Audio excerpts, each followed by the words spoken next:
promise I'm gonna speak up when I hop about to cut. I promise I'm gonna speak up when I hop about to cut. I promise I'm gonna speak up when I hop about to cut. I promise I'm gonna make a scene. Got lights, cameras, action, but I promise that I won't be seen. My name is Theodore. My name is and Markeshia. I am about 8 years old. You 8? And I'm 10. 9 years. I was diagnosed with anxiety, depression, and PTSD. Okay, do you recall what happened 6 years ago? Okay. Yeah. I got taken away. I don't really remember. It felt like I was fighting a losing battle. I felt sad, mad. If there was one thing that you could tell a child going through the same I just thing, wanted okay, to what's the tell hardest part about it? Easiest part to deal with? There was a lot of obstacles, but I overcame them. Children, just know that it will be alright. Before I begin telling my story, I must give warning that this story may potentially trigger some people who have similar background stories and current situations. I cried reflecting on the past event. However, if we can find the strength to get through this story, you may find some valuable information throughout my story.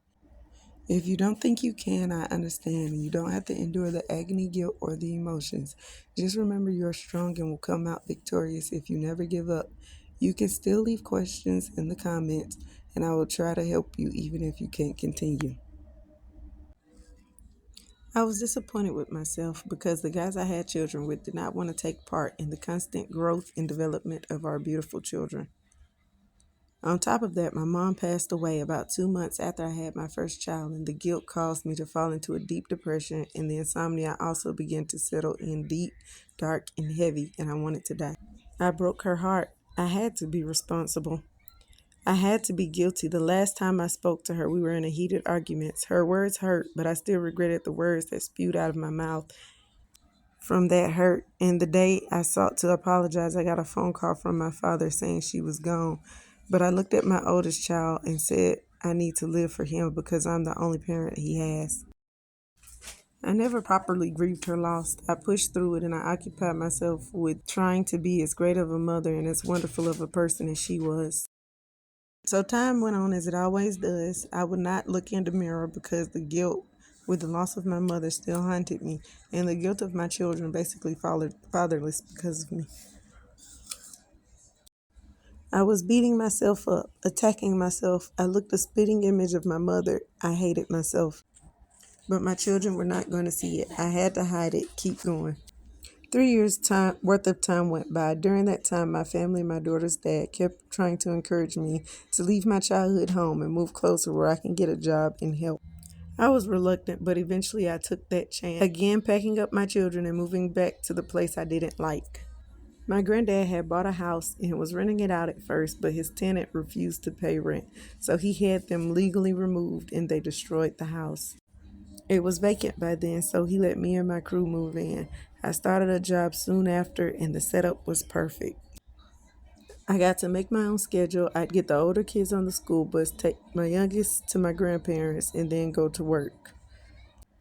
I'd get off work, and depending on the time, I'd either pick up my youngest first or go to the bus stop to pick up the oldest two first. We'd go home and I'd work on cleaning the house. This was during the week. On the weekend, I had to work for at least one weekend day. And since I scheduled my work to accommodate my kids' schedule, I'd have time to make up. So I'd do the rest on my one weekend day. And during that time, sometimes I'd have to pick up my children and take them to someone else for the remainder of my shift because I tried to respect other people's weekend schedules. They had their own lives. Either way, I made it work until my job took those hours away. I talked to my supervisor and she said there was nothing she could do. I talked to the person over her and still got the same response. They wasn't going to allow me to continue the ideal schedule, but instead of quitting, I switched my schedule to full-time overnight to pay for childcare because I wasn't going to be able to afford it while working during the daytime, and it's easier to watch multiple kids when they are asleep. I calculated what money I could afford for childcare and tried to arrange it, but that proved difficult, and some days people would agree to watch one or two, but never all three. I practically begged my daughter's father for help, and he agreed to watch them once for a few hours while the person who was watching them originally went to a doctor's appointment.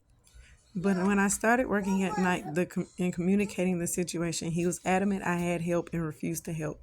Instead, he told me to quit, and I refused because he was spreading himself thin, taking care of 3 households. I had children by other men, It wasn't fair for him to provide for them too. I needed to do my part, and it was also better for my mental well-being to have some time apart from my children, and they still had needs. So I continued working and struggling for childcare, and I'd sometimes have to call out, but I kept trying. Until the night I made the worst decision ever, and the results were so devastating.